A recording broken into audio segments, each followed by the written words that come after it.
Banyaknya 5, 10, 100. Kepala ni boleh makan besar ni dengan suami, anak, mak, ayah.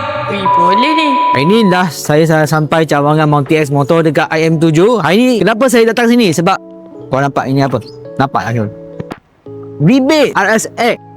Okey, ramai dia tanya kedai saya dekat mana? Dekat IM7 Kuantan, depan Sri Majah Hotel saja. Hari ni cash cash ini saya nak bagi, saya punya sales nama dia Alia. Jadi masa customer dia nak ambil motor, ini cash kami akan serahkan kepada customer. Jom. Ada customer dia sudah beli RSX kan? Ada. Okay, dia dapat rebate. Okay, jadi ini cash bukti tau. Kalau korang tak percaya, memang dia kata saya scammer. Tengok nampak ada cash. Nampak? Bukti video ni bukti saya sudah bagi Alia. Okey, kenapa bagi Alia? Sebab customer dia nak datang kedai cawangan IM7, dia nak ambil motor. Okey, customer tu dia duduk mana? Duduk Negeri Sembilan. Korang nampak tak? Customer ni dia duduk Negeri Sembilan. Dia datang sini Sabtu, minggu ini Sabtu, datang ambil motor RSX. Nampak RSX sana? RSX hitam. RSX hitam. Dia RSX winner, dia dapat rebate. Jauh-jauh pun dia datang, sanggup datang Kuantan ambil motor, ambil cash. Saya tak ada tipu punya. Jadi cash ini saya sudah bagi dia. Jadi kalau korang nampak Alia pergi shopping jangan rompak dia.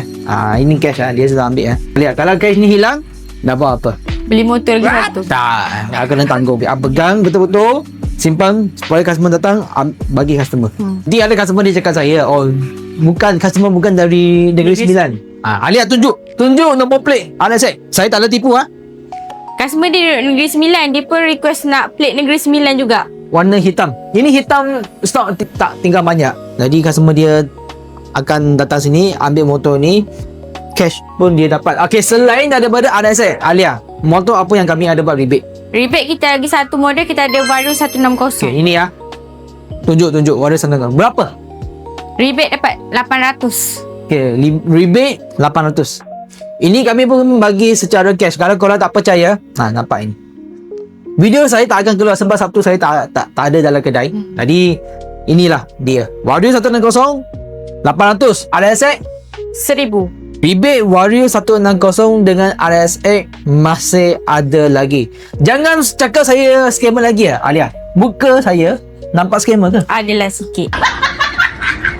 Jadi kalau korang nak beli RSX, nak beli Vario 160, masih ada lagi sampai stok habis. Ini yang penting. Kedai saya ada pusat servis.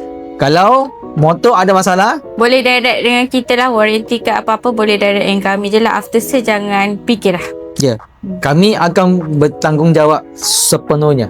Ini sangat penting Kita jumpa nanti. Rebate RSX 1000. See you guys.